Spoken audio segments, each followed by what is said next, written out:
Warahmatullahi wabarakatuh.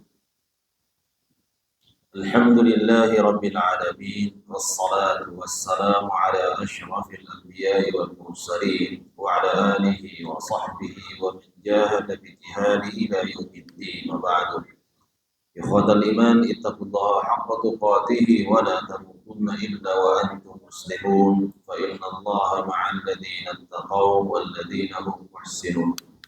وقد قال الله تعالى في محكم تنزيله وهو أصدق القائلين أعوذ بالله من الشيطان الرجيم بسم الله الرحمن الرحيم وذكر فإن الذكرى تنفع المؤمنين وما خلقت الجن والإنس إلا ليعبدون ما أريد منهم من رزق وما أريد أن يطعمون صدق الله العظيم. Hadirin hadirat jamaah kajian Masjid Al-Afan yang saya muliakan, saya hormati dan saya banggakan.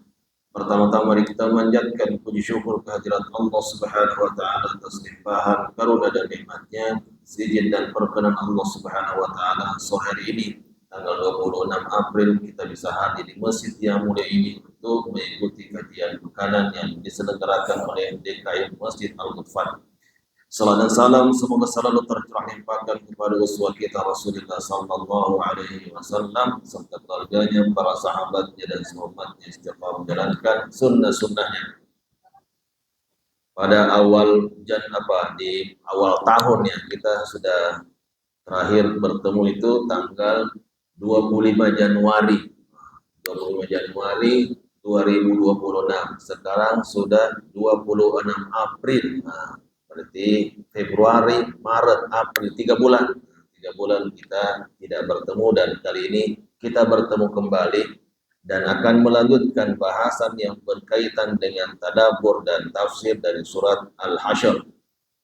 Saya ingin sampaikan kembali bahwa pada pertemuan sebelumnya kita sudah membahas berkaitan dengan agenda surat ini atau muatan surat ini, di mana pendekatannya adalah pengusiran Bani Nadir dari Madinah. Saya mengambil tema sentral ini karena ternyata di zaman Rasulullah pernah namanya Yahudi itu laknatullah terusir dari Madinah setelah Rasul kemudian melakukan berbagai macam perang dan akhirnya semakin ditakuti. Maka ketika terjadi pengusiran Bani Nadir dari Madinah itu tidak perlu memerlukan kekuatan lagi karena Rasul sudah mendapatkan wibawa, sudah dikatakuti. Kalau sekarang kemudian Yahudi semakin berani, berarti kira-kira umat Islamnya berwibawa atau tidak berwibawa? Kira-kira sudah tidak berwibawa lagi. Sehingga kemudian harus melakukan pertemuan-pertemuan, padahal Yahudi itu yang mereka tahu hanyalah dengan kekuatan senjata. Sebagaimana yang terjadi dalam perang Khaybar, dalam peperangan yang melawan Yahudi, semuanya serba kekuatan. Gak bisa ada diplomasian. Karena mereka wataknya adalah watak yang keras. Sehingga ketika itu Bani Nadir terusir dari kota Madinah. Ada yang menyebutkan bahwa itu terjadi 6 bulan setelah terjadi perang Badar. Kekuatan mereka kekuatan prima, luar biasa. Benteng-benteng yang dibangun untuk kemudian memperkokoh pertahanan mereka itu luar biasa. Tetapi mampu ditembus dan tentu itu karena bantuan pertolongan dari Allah Subhanahu wa taala.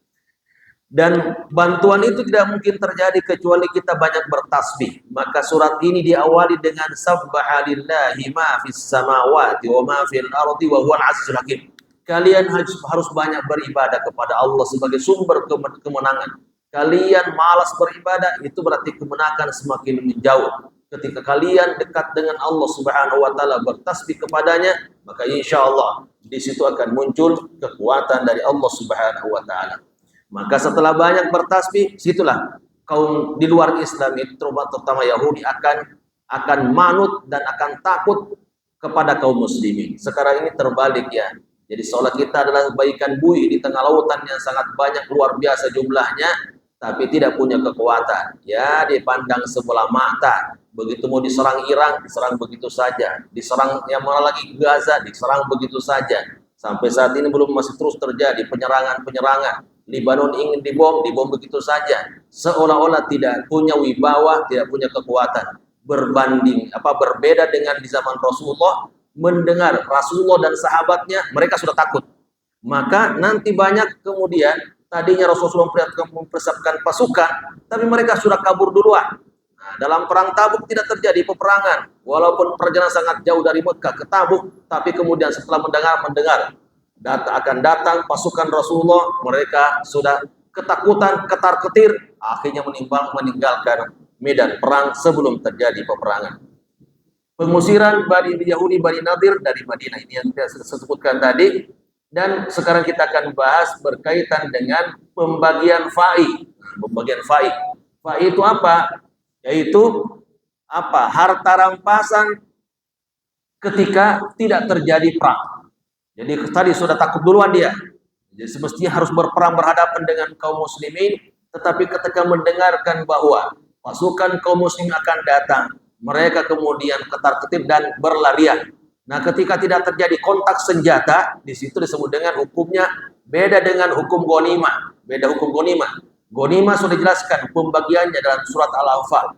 Tapi kalau berkaitan dengan hukum fa'i, harta rampasan yang tanpa perang, maka beda pembagiannya.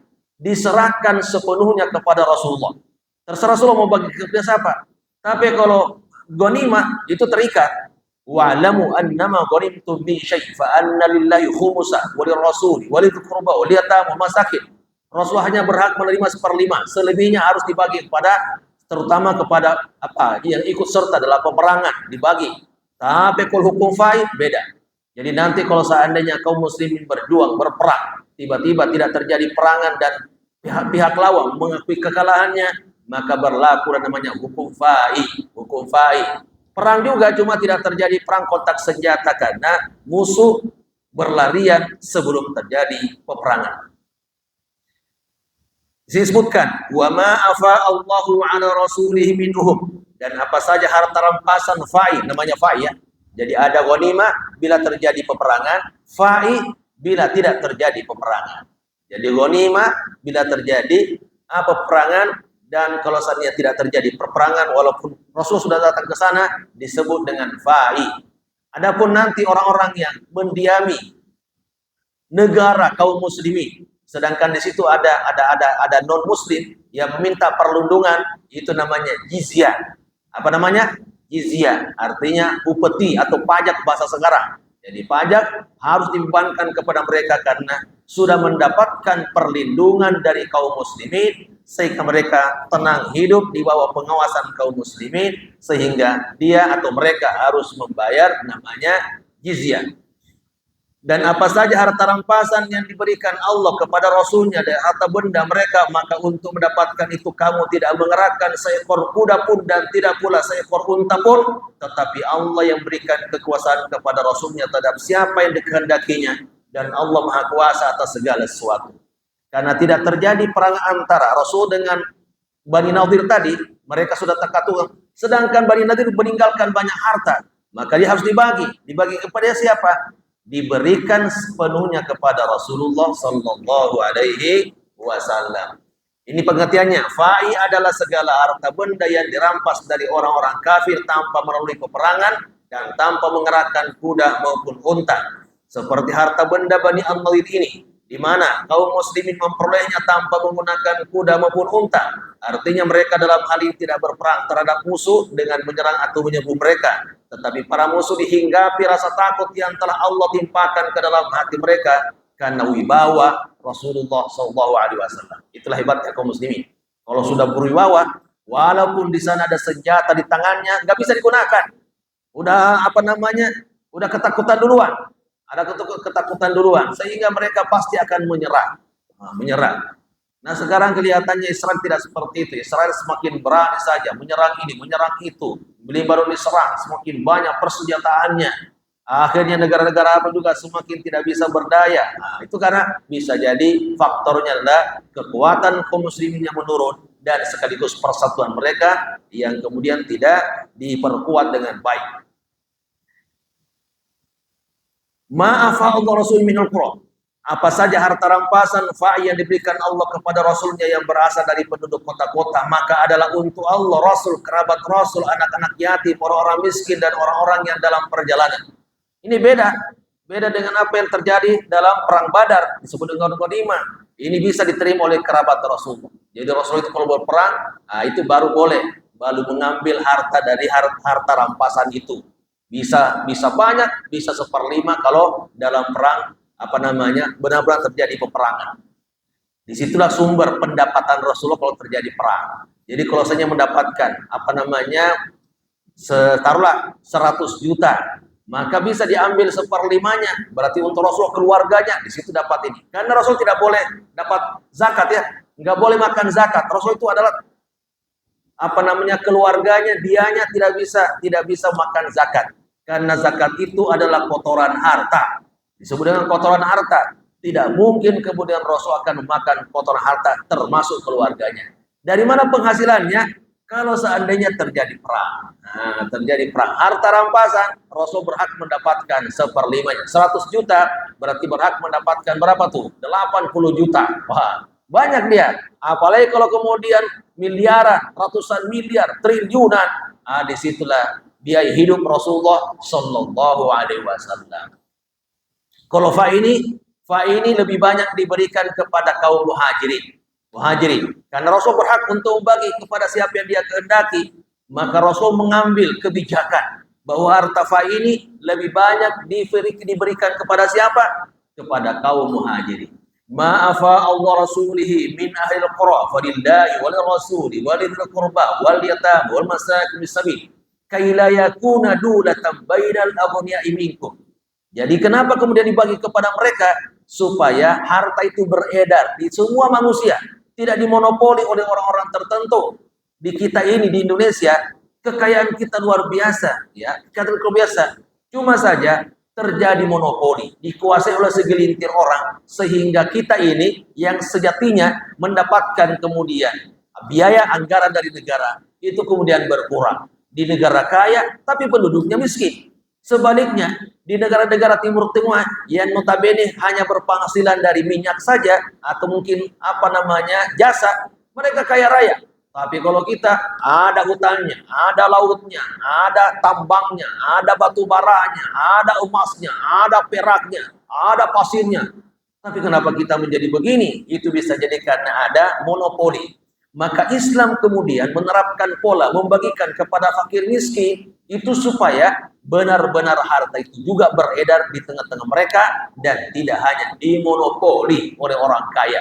Orang kaya, ada yang kekayaannya triliunan, puluhan triliun, tapi ada juga pendapatannya sampai saat Indonesia bisa jadi pendapat per sebulan hanya 1 juta. Coba mau makan apa kalau 1 juta? Walaupun tetap bisa hidup, tetapi penuh dengan kesengsaraan. Maka sesungguhnya zakat dipungut dan termasuk faid di dalamnya dilakukan supaya harta itu tidak hanya beredar kepada orang-orang yang kaya saja. Termasuk teman-teman ya, kalau seandainya kita menerapkan riba lalu melupakan zakat, otomatis yang namanya kekayaan itu hanya akan beredar pada orang-orang kaya saja. Karena mereka tidak ada ruginya kan? Rugi kita bayar bunga walaupun kita berusaha rugi terus. Tapi mereka nggak mau tahu itu. Pokoknya saya sudah menyalurkan kredit, harus kembalikan dengan penuh bunga. Semakin banyak pinjaman kita, semakin besar bunganya. Yusuf Kalla pinjaman di banknya kalau di media 30 triliun, setiap tahunnya nyumbang negara 3 triliun. Begitulah kira-kira kalau kita minjam, teman-teman yang kredit, yang mobilnya masih kredit, itu makanya klaksonnya juga bunyi apa? Kredit. Kalau di kelas mestinya apa bunyinya? Kredit. Ibu jangan kredit.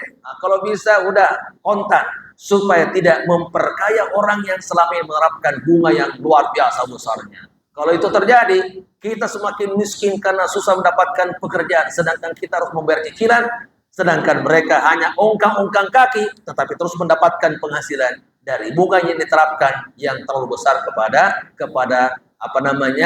debiturnya atau krediturnya. Likailah yakum rasul. Dan berikutnya, jadi kalau sini pertama adalah fa'i, yang kedua adalah tujuannya fa'i kenapa diterapkan begitu supaya kemudian harta itu tidak beredar hanya pada orang-orang kaya saja. Yang ketiga, di sini kata kuncinya, wa ma atakumur rasulu fakhudhuhu wa ma nahakum anhu fantahu. Apa yang diperintahkan oleh Rasul harus kita taati, dan apa yang dilarang oleh Rasul kita kemudian harus hindari. Ini dia. Ketaatan kepada Rasul bersifat mutlak dan mengikat.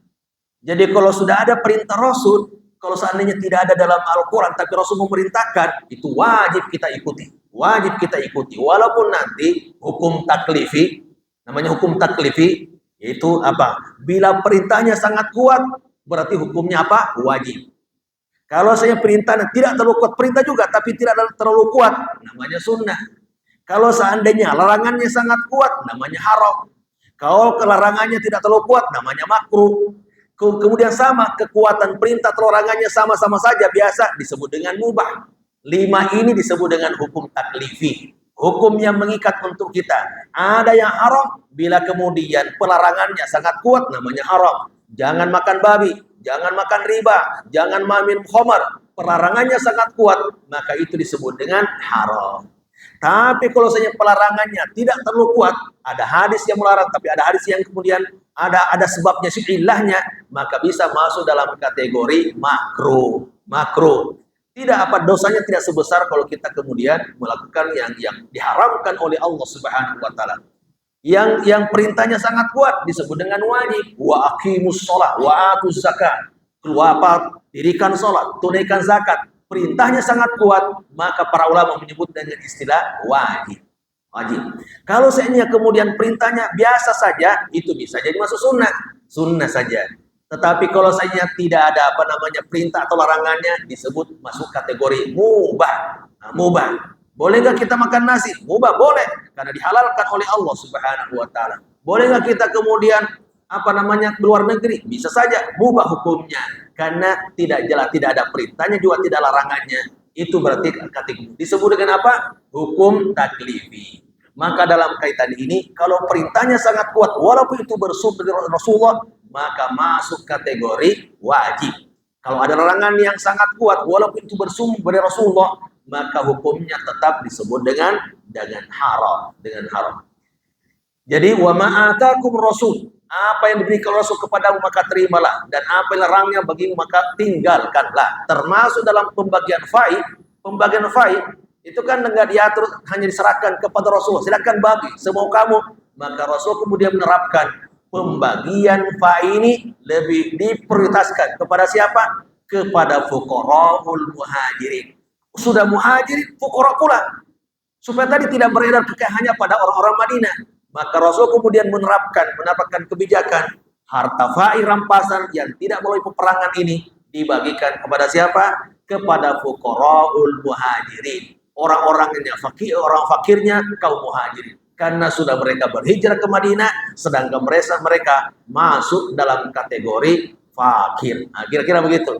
Ya teman-teman, harus kita pahami bahwa apa yang dilakukan Rasul dan diperintahkan wajib statusnya, dan apa yang larang kita juga harus meninggalkannya. Maka dalam Al-Quran itu biasanya kaitkan wa ati'ullah wa ati'ur rasul. Taat kepada Allah, taat kepada Rasul. Itu berarti mengikat ketaatan kita dan bersifat mutlak.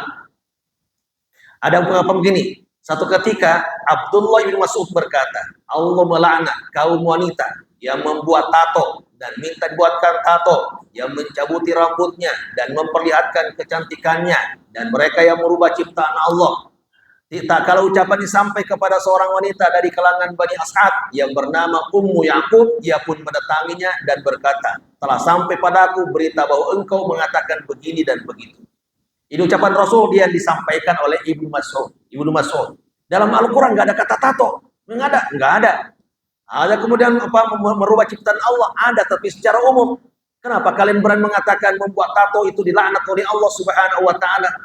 Apa kata Abdul berkata, bagaimana aku tidak melaknat orang yang dilaknat oleh Rasul dan diperintahkan dalam kitabullah?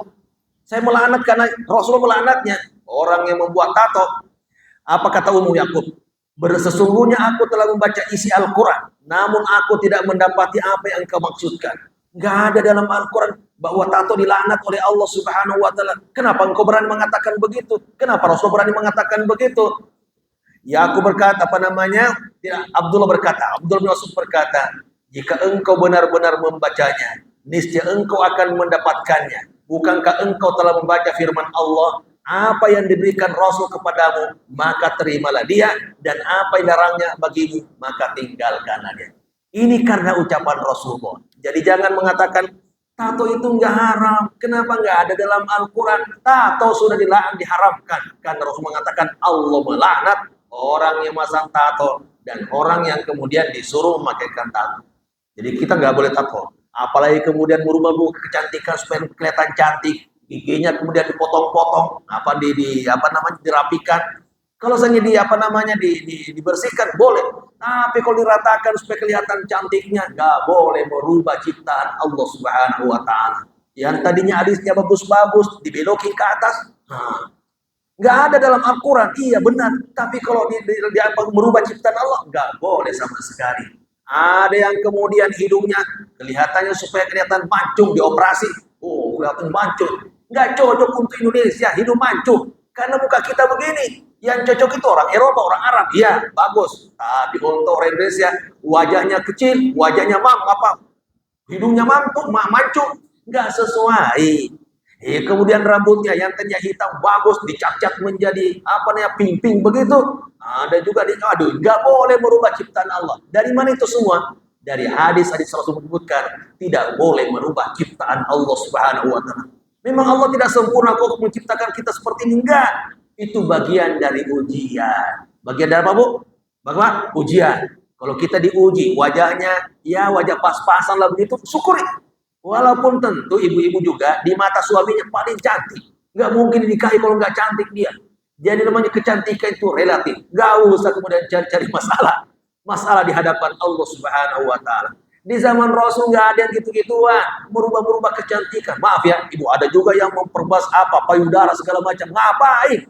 Nggak usah, standar aja insya Allah. Itu kalau seandainya kemudian ada iman, pasti akan muncul rasa cinta. Karena yang bisa menyatukan hati kita, terutama suami istri, adalah iman kepada Allah Subhanahu Wa Taala. Maka Ummu Yakub mempertanyakan, nggak ada tato dalam Al-Quran. Kenapa engkau, wahai Abdullah bin Mas'ud, berani mengatakan tato Allah akan melaknat orang yang memakai tato? Kata Ummu Mas'ud, saya berani mengatakan begitu karena Rasulullah mengatakan Allah melaknat orang yang kemudian memakai tato atau dipakaikan tato, membuat tato dan minta dibuatkan tato, dilaknat oleh Allah Subhanahu Wa Taala. Jadi jangan sampai ada tato-tatoan ya. Yang sudah ada tatonya mohon dihapus. Ada kemudian cara untuk menghapusnya, tidak bisa hilang sepenuhnya, tetapi insya Allah minimal bisa berkurang. Ada beberapa orang yang kemudian tadinya tidak sadar menjadi orang yang sadar, dan dia tidak hijrah menjadi orang yang hijrah kepada kebaikan karena banyak tatonya. Dihapus sebagiannya, walaupun sekali lagi bisa jadi tidak bisa hilang semuanya, tetapi insya Allah itu bagian dari usaha kita, ikhtiar kita agar bekas-bekas masa lalu kita dihilang dan kemudian bisa kemudian semakin baik ke depannya insya Allah. Jadi kalau ada yang dilarang oleh Rasul yang mengatakan nggak ada dalam Al-Quran, nggak ada dalam Al-Quran, makan dengan tangan kanan, lakukan. Dan nggak ada dalam Al-Quran bahwa kita ini disuruh makan dengan tangan kanan, itu perintah Nabi. Berarti statusnya adalah bisa jadi wajib, maka kita harus makan dengan tangan kanan, nggak boleh menggunakan tangan kiri. Kalau kita dilarang untuk minum dengan berdiri, maka lakukan dengan cara duduk. Itu semua adalah sunnah Nabi yang diperintahkan untuk kita tegakkan di tengah-tengah kehidupan kita. Hadis lain mengatakan, "Mana haitukum ma'anu fajtanibu wa ma amartukum fa'tu min mastata'tum fa inna ma ahlakal ladzina min qablikum man qablakum kathratu masailihim wa ikhtilafuhum ala anbiya'ihim." Apa saja yang aku larang maka jauhilah.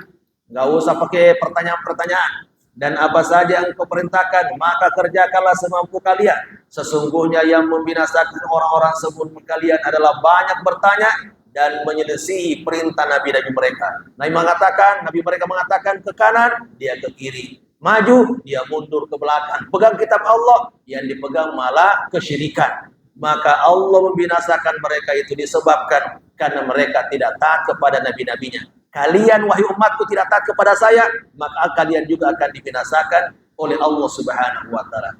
Kita terkadang terlalu banyak bertanya, apa hukumnya ini, apa hukumnya ini. Tapi setelah tahu hukumnya, biasa-biasa saja, enggak diamalkan. Maka para sahabat dulu kurang bertanya dia. Tapi begitu ada perintah, dilaksanakan. Kalau sekarang banyak bertanya, sedikit amal. Dulu banyak amal, sedikit bertanya. Semakin kurang amal kita, semakin ingin bertanya. Tapi semakin banyak amal, insya Allah semakin berkurang bertanya. Maka nanti lihat dalam Al-Quran, Dalam Al-Quran kata yas'aluna itu hanya 13 kali. Berapa Bu? Kata yas'alunaka hanya 13 kali. Yas'alunaka 'anis sa'ah, yas'alunaka 'anil anfal, yas'alunaka 'anil yatama, yas'alunaka 'anil khamri wal maisir. Mereka bertanya kepadamu tentang khamar, mereka bertanya kepadamu tentang riba, mereka bertanya kepadamu tentang kapan terjadinya kiamat. Itu saja. Hanya 13 kali. Apa kata komentar para sahabat? Kami dulu para sahabat sedikit bertanya, banyak beramal. Akan datang muncul nanti kaum setelah ini banyak bertanya, sedikit amal. Wah, ini yang kita khawatirkan. Banyak nanya, tetapi sedikit amal. Tidak mau, Allah tidak mau begitu. Jadi, mari kita biasakan banyak beramal. Insya Allah akan berkurang pertanyaan-pertanyaan itu karena kita lebih sibuk beramal daripada sekedar menggali, sekedar ilmu pengetahuan, tetapi tidak diamalkan.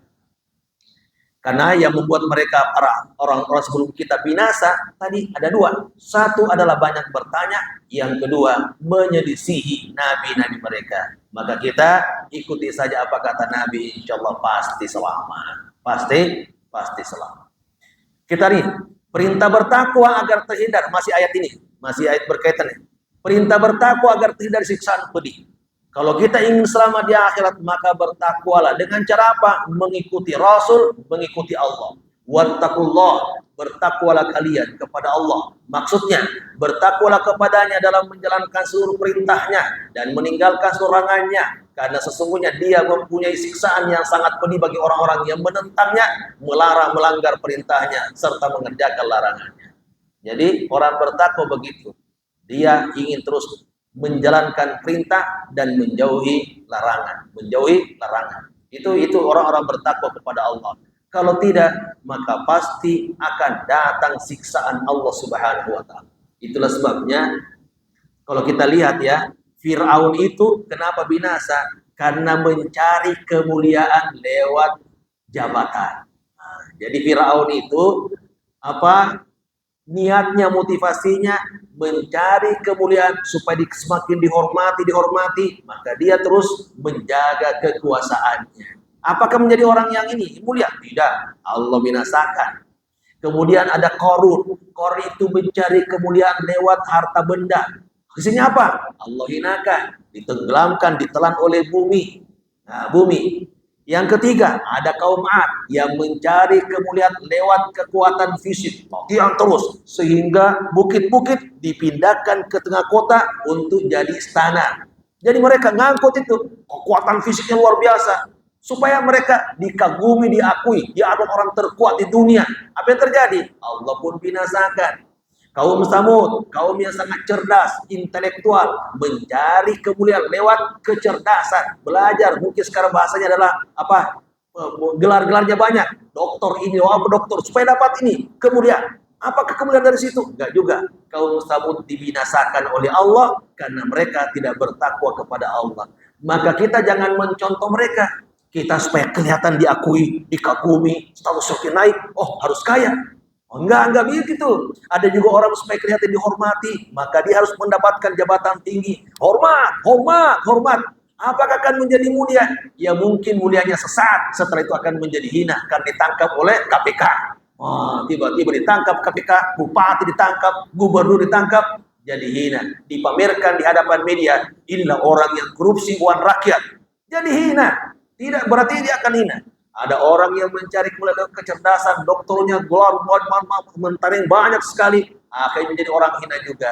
Jadi pahamilah, jangan pernah mencari kemuliaan melalui jalur-jalur itu. Dan pastikan kemuliaan itu melalui takwa kepada Allah Subhanahu wa taala. Takut kepada Allah. Awalnya kelihatan biasa-biasa saja, tetapi insya Allah itu akan menjadi orang yang terkenal kehebatannya dan Allah angkat derajatnya serta akan mulia di dunia dan di akhirat. Mungkin kita lihat Buya Hamka, itu nggak punya apa-apa dia. Pak Nasir sampai akhir hayatnya itu masih ngontrak dia, mantan perdana menteri, tidak punya apa-apa. Apakah kemudian namanya kemudian menjadi hitam? Tidak, dia mulia di dalam pandangan Allah sehingga kita terus mengikuti jejaknya karena kecerdasannya sekaligus karena kemuliaannya dan karena ketakwaannya kepada Allah Subhanahu wa taala. Maka diperingatkan oleh Allah bahwa Jangan sampai kalian tidak bertakwa, karena pada ujungnya, pada akhirnya kalian akan mendapatkan siksaan yang sangat pedih dari Allah Subhanahu wa taala. Wattaqullah innallaha syadidul iqab. Kita pindah.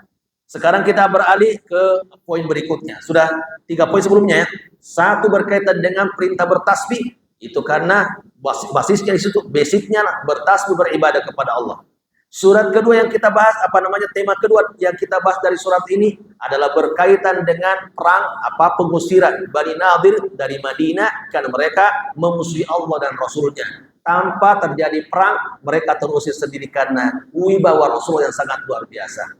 Yang ketiga, kita juga sedang membahas terkait dengan hukum fa'i, yaitu harta rampasan tanpa melalui peperangan dibagikan kepada siapa? Allah berikan otoritas kepada Rasul untuk membaginya, dan Rasul membuat kebijakan bahwa ini diberikan kepada siapa? Kepada fuqara'ul muhajirin, supaya kekayaan ini tidak hanya beredar pada orang-orang kaya, tapi juga bisa kemudian berikan kepada orang-orang miskin, orang fakir, anak yatim, dan seterusnya. Sekarang kita akan bahas masih lanjutan sebenarnya, keutamaan kaum Ansar dan Muhajirin. Allah menyebut dulu berkaitan dengan Muhajirin. Menyebutkan keutamaan kaum Ansar yang mendahulukan orang Muhajirin meski mereka sedang kesulitan, dan keutamaan kaum Muhajirin yang rela meninggalkan Mekah demi membela agama Allah dan meraih ridho. Jadi dua-duanya punya kelebihan, punya keutamaan. Orang Madinah disebut dengan kaum Ansar yang menolong sahabat-sahabat Nabi yang datang dari Mekah berhijrah ke Madinah, ditolong dia, diberikan tempat tinggal, diberikan makan, diberikan perlindungan, Allah berikan kemuliaan, keutamaan kepada mereka. Tapi sebaliknya, apakah orang Muhajirin yang meninggalkan kota Makkah juga disebut mulia? Sangat mulia, rela meninggalkan segala-galanya, dan termasuk hanya membawa pakaian saja untuk pindah ke Madinah demi membela agama Allah dan meraih ridhonya. Jadi luar biasa dulunya. Kalau kita bayangkan ya sekarang ini, kira-kira kalau ada pendatang, taruhlah dari Palestina datang ke sini untuk kita kemudian berikan biaya hidup setiap harinya berpuluh-puluh tahun, kira-kira ada yang sanggup nggak? Berat juga rasanya ya, berat rasanya. Mereka dikirim ke sini, ayo tinggalkan, hijrah dari Gaza, dari Palestina, datang ke Indonesia, termasuk untuk diberikan kepada jamaah Masjid Al-Ghatfan yang kaya-kaya. Boleh jadi kita tidak siap. Seperti juga ketika kemudian ada pengungsi dari Rohingya yang ke Aceh, itu kemudian diusir dari Aceh, dan kemudian walaupun itu ada ditangani oleh PBB, tapi kita berat untuk menerimanya karena kita juga mungkin dalam kesulitan. Maka di zaman Nabi, orang-orang Madinah dengan penuh hati, dengan kerelaan penuh menerima kedatangan mereka, padahal tidak ada hubungan kerabat sama sekali. Antara Mekah dengan Madinah jaraknya 450 km. Ke sini ke Semarang ya, jauh sekali. Tidak ada hubungan kerabat di sana, hanya ada hubungan keislaman saja, hubungan ukhuwah saja. Tapi mereka rela menerima dengan tangan terbuka di sini. Maka Allah sebutkan kemuliaan orang-orang Madinah. Tapi sebaliknya bukan berarti orang Muhajirin juga tidak ada kemuliaannya. Justru dia lebih mulia lagi. Kenapa? Karena rela meninggalkan tempat kelahirannya, tempat besarnya, tempat mencari nafkahnya demi mencari ridho Allah Subhanahu wa taala. Luar biasa dua-duanya. Maka kita akan bahas satu-satu. Allah menyebut kaum Muhajirin dengan as-sadiqun. Nanti kalau orang-orang Madinah disebut dengan al-muflihun. Nanti ujung ayatnya, ya. Lil fuqara'il muhajirin alladziina ukhriju min diyarihim wa amwalihim yabtaguna fadlan min Allah wa ridwanan wa yansuruna Allah wa rasulahu ulaika humus shadiqun. Bagi orang para fakir yang berhijrah, yang diusir dari kampung halamannya dan dari harta benda mereka karena mencari karunia dari Allah dan keridhaannya, dan mereka menolong Allah dan Rasulnya, mereka itulah orang-orang yang benar. Benar dia, walaupun itu berat. Ada yang berjalan kaki, coba bayangkan, berjalan kaki dari Mekah ke Madinah, jaraknya 450 km di bawah terik matahari. Di sini mah masih mendingan, terik mataharinya paling 30 derajat Celcius. Di sana sampai 50 derajat Celcius. Luar biasa panasnya. Di samping itu juga bebatuan. Di sini masih bisa banyak pohon. bernaung di bawah pohon. Mereka adalah orang-orang yang benar-benar berjuang meninggalkan kampung halamannya demi satu tujuan, demi satu cita-cita. Bagaimana agama Allah tetap tegak di atas permukaan bumi ini dan bagaimana kemudian mendapatkan ridho Allah walaupun harus berjuang. Setibanya di Madinah, bukannya istirahat, tetapi kata Rasulullah, ayo kita bangun Masjid Quba. Langsung bekerja. Karena memang yang pertama kali kita bangun itu bukan tempat tinggal, tetapi tempat ibadah. Jadi teman-teman nanti yang menempati sebuah perumahan ya, kalau seandainya belum ada masjidnya, maka target pertama mencari fasum untuk mendirikan masjid. Alhamdulillah, Godfan ini tadinya fasum, bisa dibangun menjadi masjid besar, megah, didatangi oleh banyak orang. Alhamdulillah. Jadi begitu, supaya betul-betul spiritual kita berkembang. Bagaimana mungkin berkembang spiritual kalau nggak ada masjid? Maka bangun masjid sebagaimana Nabi begitu tiba di Kuba, yang pertama kali dibangun adalah Masjid Kuba. Bergeser sedikit ke tengah jantung kota Madinah, lagi-lagi membangun Masjid Nabawi. Jadi terus membangun masjid. Dengan banyak masjid, berarti spiritual kita akan terus berkembang karena kita bisa beribadah di masjid itu dengan sebaik-baiknya. Kalau kita sekarang rumah jadi mewahkan, tetapi nggak ada masjid, jauh, nggak sholat di masjid, akhirnya tidak bertemu antar sama kaum muslimin, dan akhirnya kekuatan itu meredup dan tidak punya wibawa di hadapan orang-orang yang tidak beriman. Mereka meninggalkan kampung halaman mereka dan menyelisihi kaum mereka karena mencari keridhaan Allah. Mereka itulah orang-orang yang ucapan mereka dibenarkan oleh amal perbuatan mereka, dan mereka adalah para pemuka muhajirin. Disebut dengan as-shadiqun. Jadi kita ini kalau ingin diakui imannya, benar imannya, maka mari kita sering-sering berhijrah dari yang tidak baik menjadi baik. Dipaksakan memang, harus berjuang. Yang tadinya suka ghibah, ayo berhijrah untuk tidak ghibah lagi. Orang yang tadinya pelit, mari kita berhijrah menjadi orang yang suka berinfak, menjadi orang yang dermawan.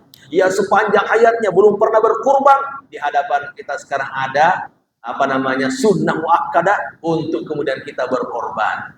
Jadi jangan kita dari tahun ke tahun gak berkorban, ke alasannya saya gak punya apa-apa. Kenapa kita tidak menabung selama setahun ini agar kita di bulan Idul Adha kita berkorban? Perlu perjuangan. Kalau nggak ada usaha ikhtiar begitu, pasti lewat terus. Ramadan tiba, lewat lagi untuk beribadah karena masih sibuk mencari harta. Di 10 hari terakhir tidak lagi itikaf, setiap tahun lewat begitu saja.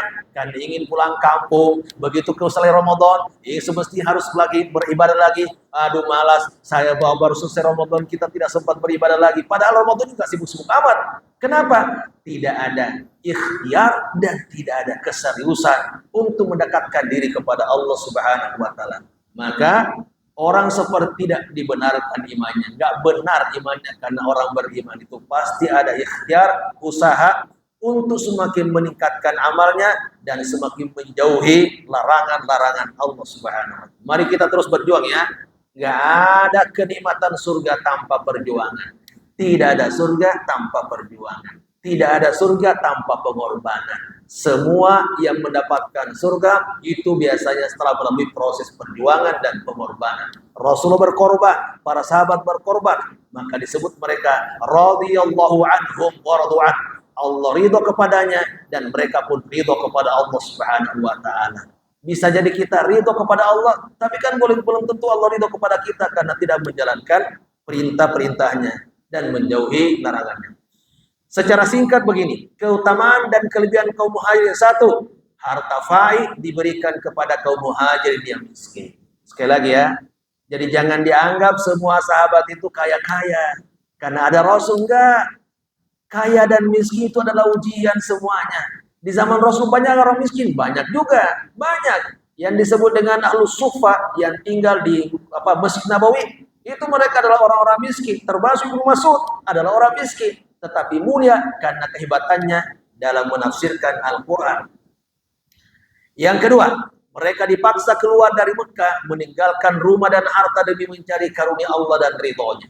Jadi pastikan setiap kali kita keluar dari rumah, ingin mencari ridho Allah. Kenapa kamu bekerja? Supaya bisa menafkahi keluarga, dengan saya menjalankan kewajiban menafkahi keluarga, saya dapat ridho Allah. Bagus begitu. Jadi tujuannya semua ridho Allah, ridho Allah, ridho Allah. Ibu-ibu kenapa pakai jilbab? Supaya saya tertutup auratnya. Karena menutup aurat adalah perintah Allah. Dengan saya taat kepada Allah, saya akan dapat ridhonya. Kenapa taat suami? Bukan karena saya orang lemah, tetapi saya adalah mengikuti aturan Allah. Dengan mengikuti Allah taat suami, saya mendapatkan ridho Allah Subhanahu wa taala. Maka untuk mendapatkan ridho Allah itu tentu kita harus mengikuti kebenaran, bukan mengikuti perasaan. Ngapain sih taat sama suami? Dia juga manusia biasa, apalagi biasa-biasa aja orangnya. Bukan begitu. Itu berarti mengikuti perasaan. Mengikuti aturan, kita taat karena perintah Allah, dapat ridho Allah insya Allah. Maka mereka dipaksa keluar dari Mekah, meninggalkan rumah dan harta demi mencari karunia Allah dan ridhonya. Yang ketiga, mereka menolong Allah dan Rasulnya dengan jihad. Jihad luar biasa. Menempuh perjalanan sekian hari dari Mekah ke Madinah. Itu bukan tanpa alasan. Tapi ini adalah tujuannya berjihad di jalan Allah. Demi menolong Allah dan menolong Rasulullah SAW. Yang keempat, mereka disebut orang-orang yang benar karena ucapan dan perbuatan mereka selaras. Selaras, sesuai antara ucapan dengan perbuatan. Perbuatannya bersumber dari apa tadi? Dari perkataannya. Perkataannya dibuktikan dengan perbuatan. Kira-kira begitu keutamaan dan kelebihan kaum muhajirin yang disebutkan dalam ayat ini. Lil fuqara'il muhajirin alladziina ukhriju min diyarihim wa amwalihim yabtaghuna fadlan min Allahi wa ridwana wa yansuruna Allaha wa rasulahu ulaika humus shadiqun. Mari kita menjadi orang yang benar imannya. Dengan apa? Menjalankan perintah Allah, menjauhi larangannya, berhijrah dari sesuatu yang tidak baik kepada yang semakin baik. Kita akan pindah. Allah menyebut kaum Ansar dengan al-muflihun, muhajirin dengan as-sadiqun, adapun orang Ansar disebut dengan al-muflihun. Setelah itu Allah memuji kaum Ansar serta menjelaskan keunggulan, kemudian keagungan dan kesucian diri mereka dari rasa iri serta tindakan mereka mendahulukan orang lain atas diri mereka sendiri, padahal mereka lebih membutuhkannya. Apakah orang Ansar semua orang-orang mampu semua? Tidak. Mereka di antara mereka juga biasa-biasa hidupnya, tetapi mendahulukan kaum muhajirin dibanding dirinya. Nah, itu hebatnya dia. Nanti kita akan lihat satu-satu. Apa ayatnya? Walladzina tabawwa'ud dara wal imana min qablihim yuhibbuna man hajara ilaihim ولا يجدون في صدورهم حاجة مما أوتوا ويؤثرون على أنفسهم ولو كان بهم خصاصة ومن يوق شح نفسه فأولئك هم المفلحون. Dan orang-orang yang telah menempati kota Madinah dan telah beriman disebut dengan kaum Ansar sebelum kedatangan mereka kaum muhajirin. Mereka mencintai orang-orang yang berhijrah kepada mereka dan mereka tidak menaruh keinginan dalam hati mereka terhadap apa-apa yang diberikan kepada mereka orang-orang muhajirin. Gak ada isi rasa dengki, gak ada rasa iri. Dan mereka mengutamakan orang-orang muhajirin atas diri mereka sendiri. Sekalipun mereka memerlukan apa yang mereka berikan itu. Dan siapa yang melihat dari kekiran dirinya, mereka itulah orang-orang yang beruntung. Jadi orang-orang Madinah itu disebut dengan kaum Ansar. Mereka disebut sebagai orang yang berbahagia, orang yang beruntung, karena mereka terpelihara dari sifat kikir yang dengan tangan terbuka menerima kedatangan kaum muhajirin. Kita lihat, ada 4 juga keutamaan kaum Ansar dari ayat yang kita baca tadi. Kaum Ansar mencintai muhajirin dan membantu mereka dengan harta. Bukan sekadar cinta, tapi dibantu. Aku cinta padamu, tapi nggak ada bantuan. Enggak itu separuh hati. Seperti orang pacaran. Wahai pacarku, belikan martabak ya, siap. Walaupun itu jam 2 malam. Saking cintanya dan serela berkorban. Begitu orang cinta itu harus berkorban. Kalau rasa saya cinta padamu, nggak ada pengorbanan. Ya, aku cinta padamu, hai Nabi. Aku siap berkorban. Itu baru. Tapi kalau merasa mencintai Nabi, tapi tidak mau berkorban, ya susah. Cinta Allah, tapi tidak mau berkorban. Enggak, tidak ada cinta tanpa pengorbanan. Orang Ansar membuktikan, aku cinta sekaligus berkorban dengan harta. Yang kedua, tidak ada rasa dengki terhadap harta fa'i yang diberikan kepada muhajirin. Coba bayangkan, perang terjadi, ghanimah itu dibaginya di mana? Fa'i dibaginya di mana? Di Madinah. Semestinya yang lebih berhak adalah penghuni, orang kampungnya. orang aslinya begitu ya. Kalau kita penduduk asli, yang lebih berhak. Saya daerahnya sini, kalian datang begitu saja mengambil. Enggak, dia tidak begitu. Walaupun harta faid diberikan kepada kaum muhajirin, aku rela. Aku sudah berbangga karena saya didatang oleh Nabi dan tinggal di sini. Itu adalah kehebatan luar biasa buat saya. Kelebihan luar biasa karena Nabi tidak lagi pindah ke Mekah. Sekarang sudah tinggal di Madinah. Itu adalah keistimewaan yang sangat besar buat saya. Ya. Jadi silakan mau dibagi kepada kaum muhajirin, silakan Rasulullah. Saya kemudian tidak ada rasa dengki, rasa iri sedikit pun. Itu hebatnya orang Madinah. Yang ketiga, mereka mendahulukan kepentingan muhajirin meski dalam keadaan miskin. Enggak ada istilah bahwa saya juga butuh, enggak. Karena kalian adalah orang berhijrah yang sudah benar imannya, mari di sini saya akan bantu kalian. Dibantu. Kalau kita lihat dalam sejarah ya, ada seorang sahabat, ini karena ketika Rasul tiba di Madinah, dipersaudarakan, ada banyak tahi, bainal muhajirin wal ansar. Dipersaudarakan antara kaum muhajirin dengan kaum ansar. Ini bersaudara dengan ini, persaudaraan, bukan hubungan persaudaraan nasab ya, persaudaraan sesama orang beriman, dipersaudarakan. Maka ketika Rasul sudah mempersaudarakan, orang Madinah mengeluarkan, wahai saudaraku, saya punya toko 2, silakan pilih, ambil satu. Yang lebih hebat lagi adalah, wahai saudaraku, saya punya istri 4, silakan pilih di antara 2, saya akan ceraikan dia. Tinggal lihat, saya akan pamerkan 4 orang di sini. Kamu yang paling sukai, ambil dia, saya akan ceraikan dia. Ada lagi yang lain, saya punya kebun, ada 2 hektar, tinggal ambil, pilih 1 hektar di antara kebun saya itu, ambil. Waduh, kalau kira-kira tawaran itu datang ke kita, wah, sini semua, sini semua. Mereka tidak. Kaum muhajirin juga punya harga diri. Apa kata mereka? Wahai kaum ansar saudaraku, tunjukkan pasar kepada saya akan bisa berusaha sendiri. Saya ambil tokoan enggak, saya enggak mau. Tapi tunjukkan pasar, saya akan berdagang. Karena memang orang Mekah adalah hebat dalam berdagang. Dan setelah 3 tahun berdagang, akhirnya punya toko sendiri, punya kekayaan sendiri, dan bisa menikah tanpa mengambil istri orang. Begitu orang-orang ini, orang-orang muhajir juga punya harga diri, tidak memanfaatkan situasi, tidak memanfaatkan kondisi. Wah, ini kesempatan baik ini. Ambil, enggak begitu. Walaupun orang kaum Ansar sudah menawarkan diri seperti itu, ambil kebun saya, katanya enggak, saya enggak mau ambil kebun Anda.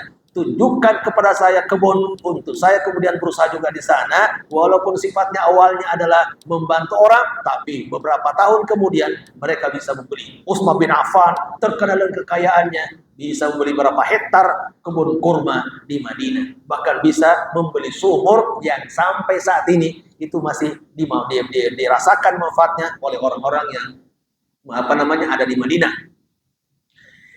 Mereka mendahulukan kepentingan muhajirin meski dalam keadaan miskin. Terakhir, mereka adalah orang-orang yang beruntung karena selamat dari sifat kikir. Jadi orang kikir itu nggak ada yang suka. Nah, kalau ada yang tidak ada yang suka, berarti kita tidak akan bahagia tengah-tengah masyarakat. Kita akan tercela terus. Fataqauda maluman mahsura dalam surat Al-Isra. Orang yang kikir pasti tercela. Walaupun kita juga tidak boleh boros, karena orang boros pasti akan menyesal. Fataqauda maluman mahsura. Orang kikir pasti akan dicaci maki, dicela, tercela dia. Orang boros karena ada istilah di Bekasi kalau tidak salah ya, enggak apa-apa tekor, yang penting nyohor. Yang begitu-begitu pasti menyesal nantinya. Keluarkan terus, caleg, stres nantinya, menyesal dia ketika tidak terpilih. Ya Allah, dari mana kembali? Itu utang semua, utang jual ini jual itu, utang di bank, digadaikan rumahnya. Setelah tidak terpilih baru menjadi orang menyesal. Maka jangan menggunakan istilah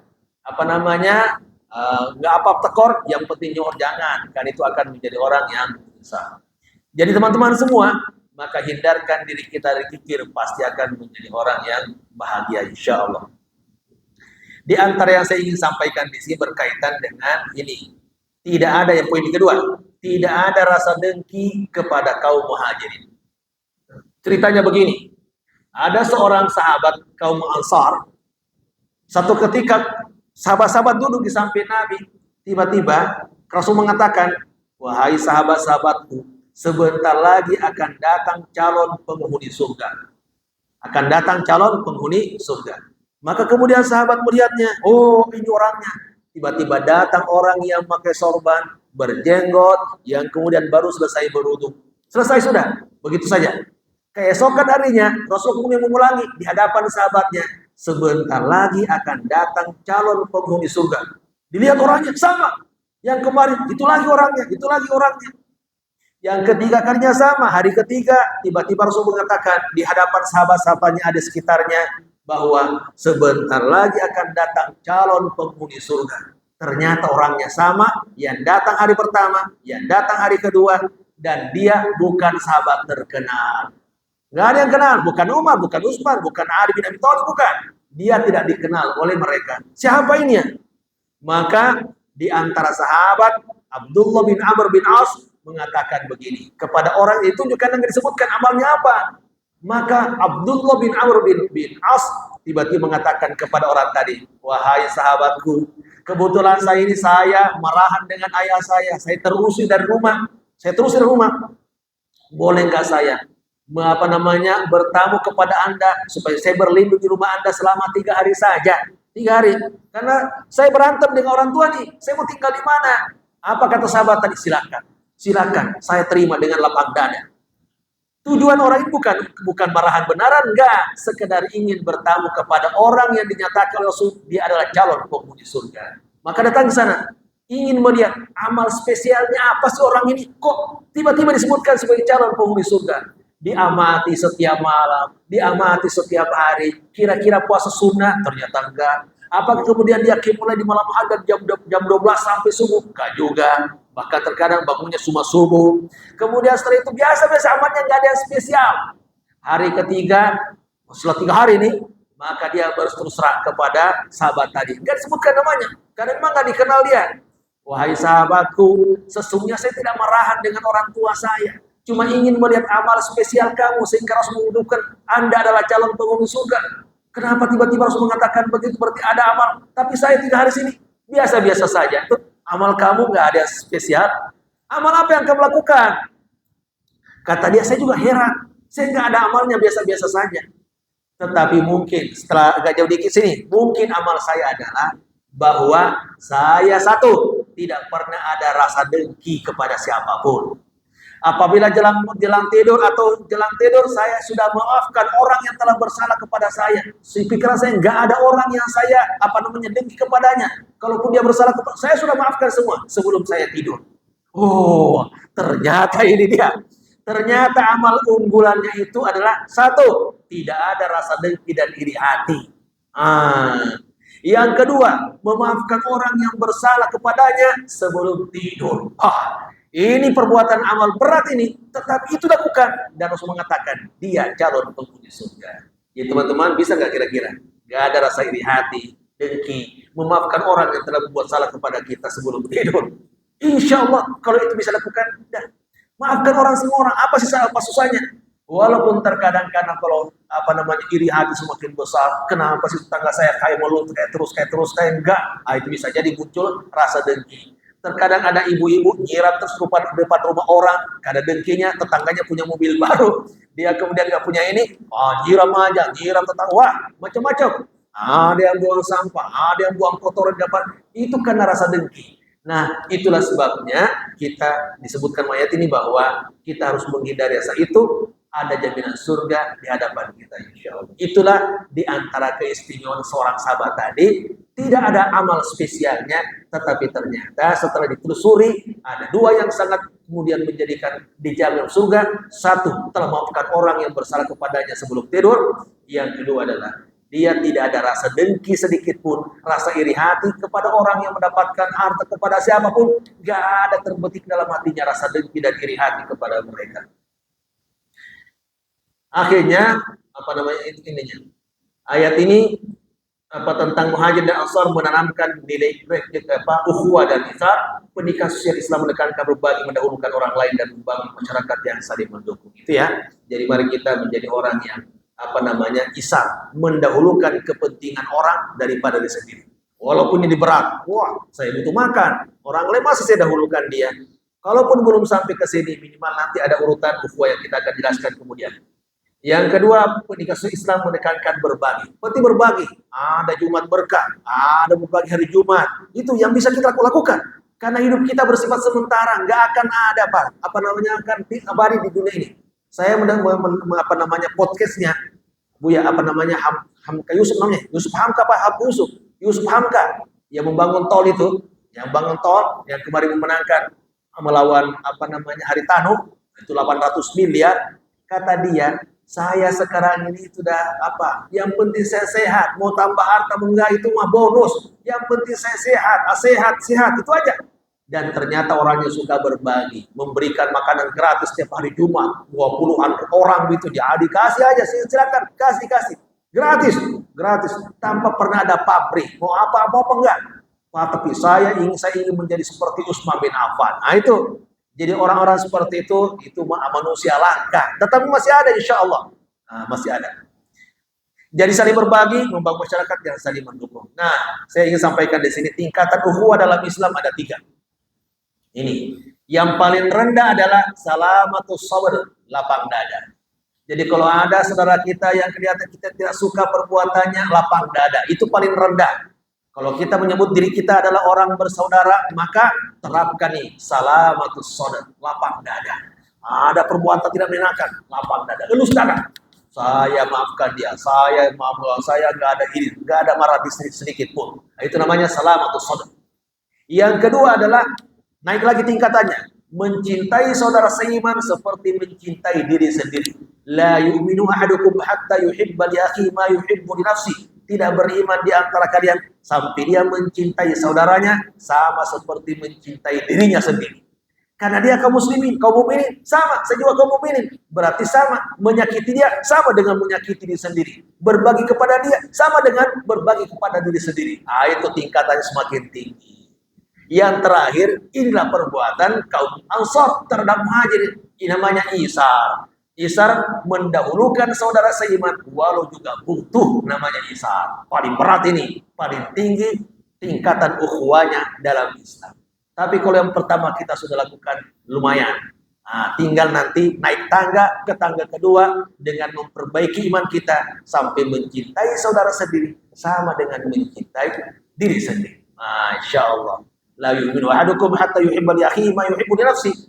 Tidak dianggap orang itu beriman sampai dia mencintai saudaranya sama seperti mencintai dirinya sendiri. Kalau ingin lebih tinggi lagi, lakukan seperti yang dilakukan oleh kaum Ansar terhadap kaum Muhajirin, wa yusiruna ala anfusihim walau kana bihim khassasah. Mementingkan, mendahulukan saudara kaum Muhajirin dibanding dengan diri mereka, walaupun mereka juga adalah orang yang utuh.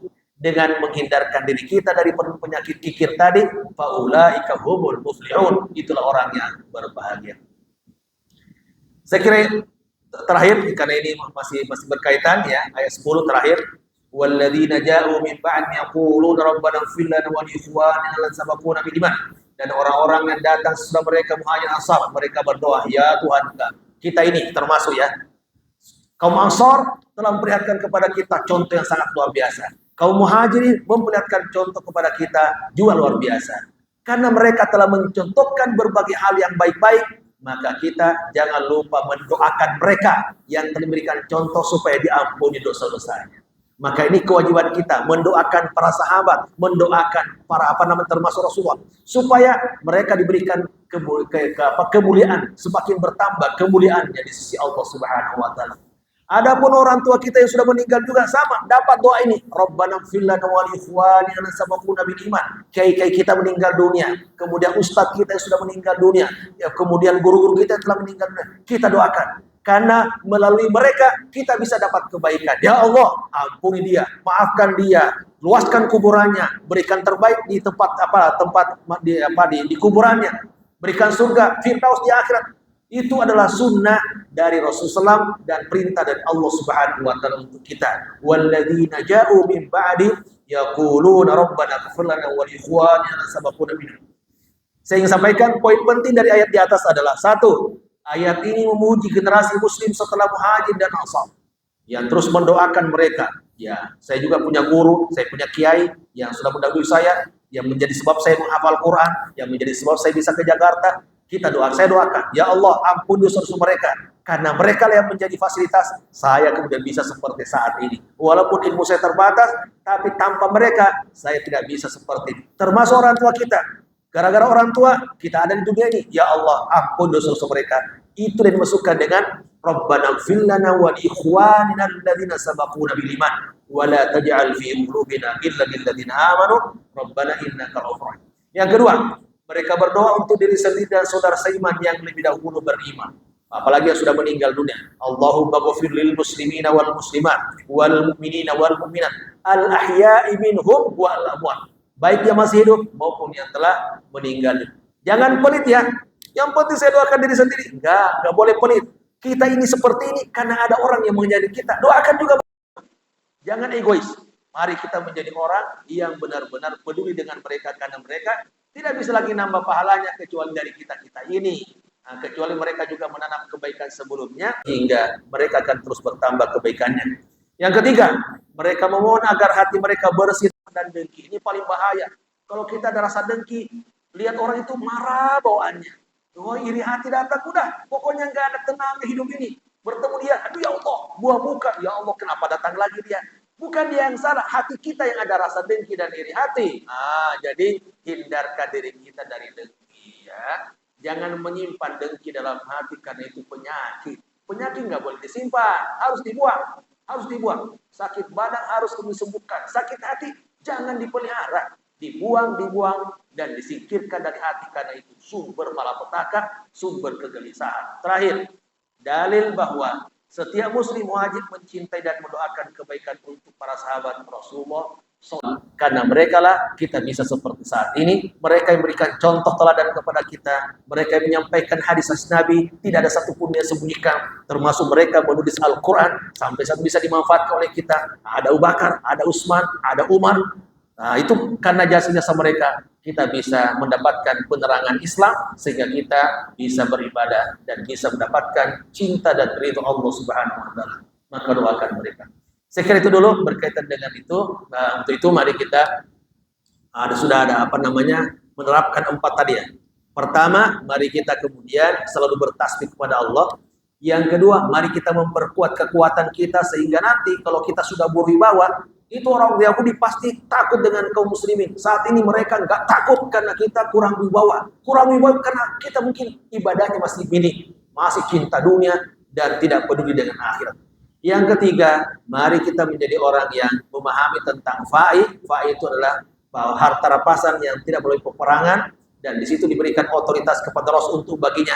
Maka kita jangan sampai tidak taat kepada Rasul, tidak taat kepada perintah Rasul, dan kemudian tetap menjalankan larangan Rasul. Apa yang diperintahkan Rasul kita harus ikuti, dan apa yang dilarang kita harus tinggalkan. Yang terakhir, mari kita mencontoh kaum Muhajir dan Ansar yang dua-duanya mendapatkan keutamaan, keistimewaan dari Allah Subhanahu wa taala karena karakter dan perbuatan mereka yang maha dahsyat, luar biasa. Wallahu a'lam bishawab. Wabillahi taufiq.